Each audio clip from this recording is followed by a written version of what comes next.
Hi అండి. ఈరోజు పాప లంచ్ బాక్స్‌లోకి పొటాటో రైస్ అయితే చేయడానికి ముందుగా రైస్ అయితే నానబెట్టేసేసేసాను.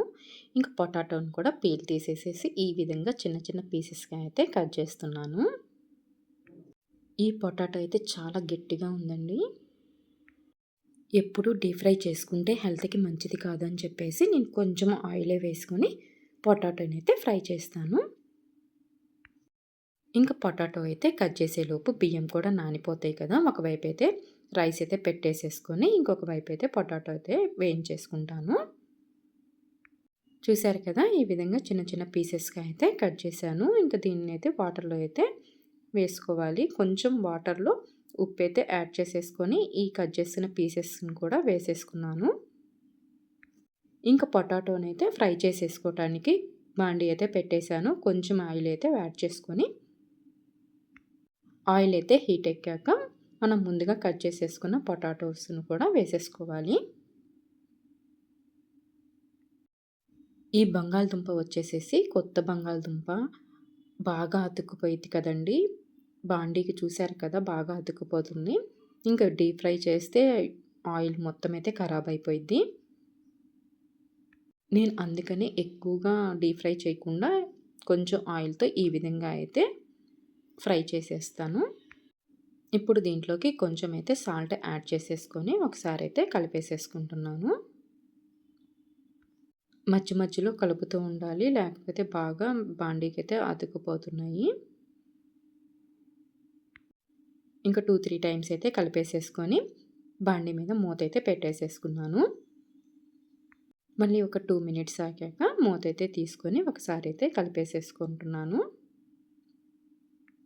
చూసారు కదా! ఈలోపే బాగా అతుక్కుపోయినాయి. ఇటువంటి దుంపలు కూరకే కానీ ఈ విధంగా ఫ్రై చేసుకోవటానికైతే పనికి రావట్లేదు. ఇంకా వాటి దగ్గరే ఉండి తిప్పుతా ఉండాల్సొస్తుంది. నేను ఒక్కొక్కసారి ఈ పొటాటోలో ఆనియన్స్ కూడా వేయించి చేస్తాను. అది కూడా చాలా టేస్ట్‌గా ఉంటుంది. ఈసారి అయితే పొటాటో ఒక్కటే వేయించుతున్నాను.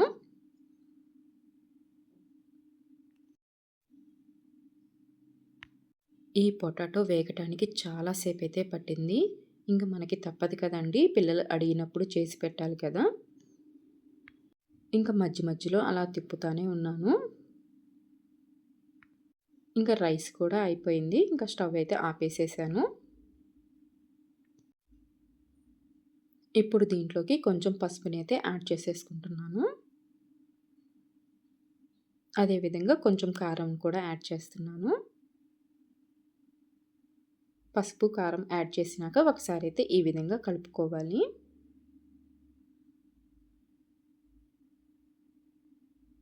నేను కొంచెం పొటాటోనే చేశాను కాబట్టి కొంచెం త్వరగా అయిపోయింది. ఇంకా ఎక్కువ క్వాంటిటీలో తీసుకుంటే ఇంకా బాగా లేట్ అయిపోయేది అనుకున్నాను.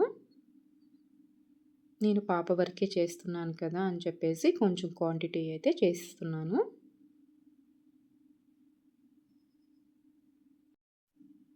ఇంకా ఒక 2 మినిట్స్ అయితే పొటాటో కూడా బాగా ఫ్రై అయిపోయిద్ది. చూసారు కదా!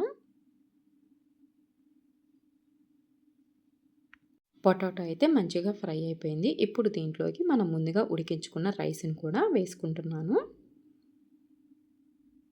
రైస్‌ని యాడ్ చేశాక ఒకసారి అయితే ఈ విధంగా కలుపుకోవాలి. ఇంతేనండి, పొటాటో రైస్ అయితే రెడీ అయిపోయింది. ఈ వీడియో నచ్చినట్టయితే ప్లీజ్ లైక్ చేయండి, షేర్ చేయండి. అదేవిధంగా సబ్స్క్రైబ్ చేసుకోండి.